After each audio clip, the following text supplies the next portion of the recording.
Yep, let's go the other way. Fail. That was a fail.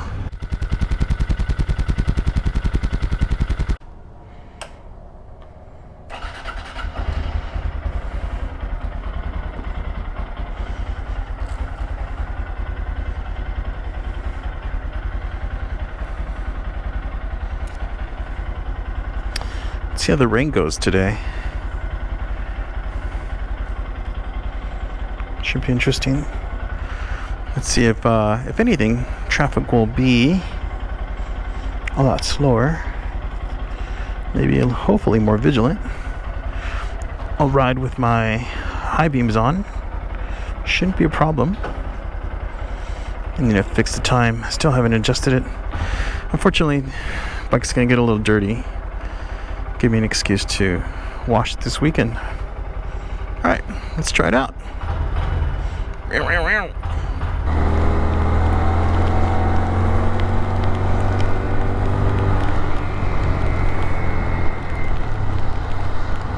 All right. It's been a while since I've ridden in the rain.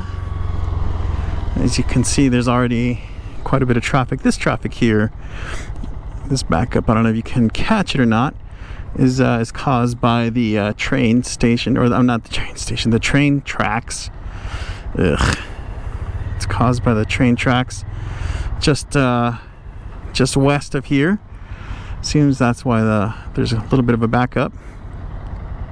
Let's see how this goes. I can see my reflection. High beam. I'm gonna ride with high beam. Be a little bit more visible. It's too bad my Honda Grom is going to be all wet.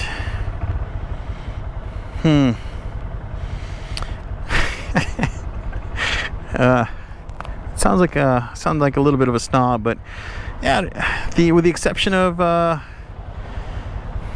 let's see, with the exception of my second GSX-R, my first GSX-R, I don't think I've ever ridden in the rain, just so that I can go ahead and not get it dirty.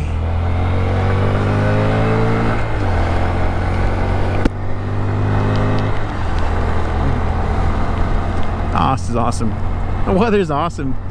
This is nice temperature compared to 103 degrees or 100 and what was it? Just a couple days ago it was 111 degrees. Alright, so let's see how it goes. Welcome back, guys.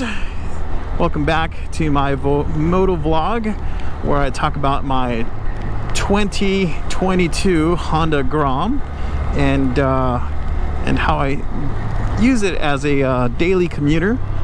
If you haven't checked out my previous videos, go ahead and do so. I just picked this up a couple weeks ago, and this Honda Grom has been working out really well. It certainly has rekindled that love affair that I originally had when I began riding two wheels. Actually, I'm gonna go ahead and go here. I can't believe I just did that. I totally did that.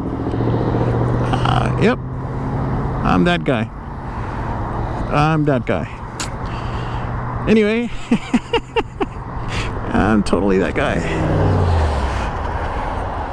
Anyway, so yeah, I've been reviewing the 2022 Honda Grom, otherwise known as the MSX 125. This thing has been working out really well. I haven't filled it up, and I'm still on half a tank. And it's been working out great. Fourth gear on rain. Gonna get passed by the guy that. Yep. Yeah. So what happened? Nothing happened to you, right? Yeah. See, it's all good. Anyway, so this is the first time that I've been riding, in the rain on the Honda Grom, and so so far it's not that bad. It's sprinkling. It's enough rain so that you'll notice that the cars do have their windshield wipers on. You know, it's a little bit of a light sprinkle. You can't, I don't know how bad it is on the GoPro. I will probably get home, you know, a little wet. It's not that terribly bad, but it has been sprinkling for about the past hour or so. It's roughly, you know, a little bit past 5 p.m. or whatnot, and I just got off of work. And I mentioned before that I am using the Honda Grom as a commuter bike, and one of the best things about this bike is that this bike isn't trying to be you know, a badass super bike. It's not trying to be a moto bike, you know, motocross. It's not trying to be an adventure bike. You know, it is whatever you want for it to be. In this case, I wanted to get this bike as a commuter bike to get me to and from work, so I can keep the miles off of my car, my Subaru STI, and it's been doing great. I've been having fun riding to work. When I picked it up, all of my coworkers, my colleagues were really, you know, were kind of excited to see the bike and how small it is. And I'm very surprised when I told them that, you know, from the manufacturer's suggestion that you know, you're supposed to get about 155 miles per the gallon. Realistically, I've been getting a lot closer to 140, 141, and that's not bad. I totally dig it. I think I filled it up with $4.60 or so, just under $5 and whatnot, and I'm still good to go. This is the second week, and I've been loving it. I'm at 160 miles, so I am planning to go ahead and get the oil change. Now that it is been, you know, I'm using it right now during the rain. I'm sure that I'm going to want to go ahead and clean it up. I don't think I'll do a pressure wash. I've never, with the exception of my first bike, I've never used the pressure wash to wash my bikes, my motorcycles, just because yeah, I'd rather just go ahead and take the time to hand wash it. You know, I don't think I've ever gotten it too dirty that it needed you know, for me to wipe off you know, excessive dirt or grime from the wheels or from the body. Let's see, there was an exception with the Yamaha 426, and that was years ago, but that was short-lived, and I didn't have that for much longer of the time. Yeah, this is really cool. So far, whoa, that was okay. So that was interesting. That was there was a little bit of a, I don't think it was hydroplane, but it was more of you know, some slippage. So as you can see, I am going back and forth a little bit, and the wheels have been doing pretty good. I'm on 5th gear. I'm doing 48 miles per the gallon. Sorry, 48 miles per hour. I'm gonna go around this guy, so I don't have to brake. I am riding with my high beams. The water hitting me isn't that bad. Again, I'm now doing 50 miles an hour, and like I said, it's more of a light sprinkle, but it's consistent. You can see that the ground, the asphalt is sufficiently wet, and so I am going to go ahead and take the precaution, considering that this is the Grom. We all know that there is no kind of wind protection. No windscreen, no fairings, and that's okay. I don't mind. I know that this is not a sports bike, so I'm not missing it. I anticipate that this is going to be an occurrence that especially if I'm going to go ahead and use this as a daily commuter bike. Are you kidding? I'm loving it.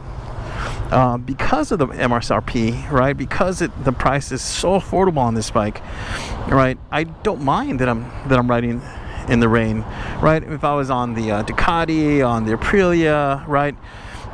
Even on the you know, the R1200 GS, right? Once you take the time to clean it up and you know, get it all nice and shiny, you know, you kind of like, I'm getting it, you know, it's getting dirty again, right? It's kind of like when you wash your car, right? You don't want for it to rain. You want for the car to stay nice and clean for as long as possible.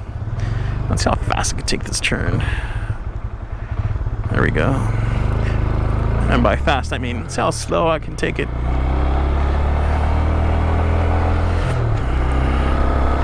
All right.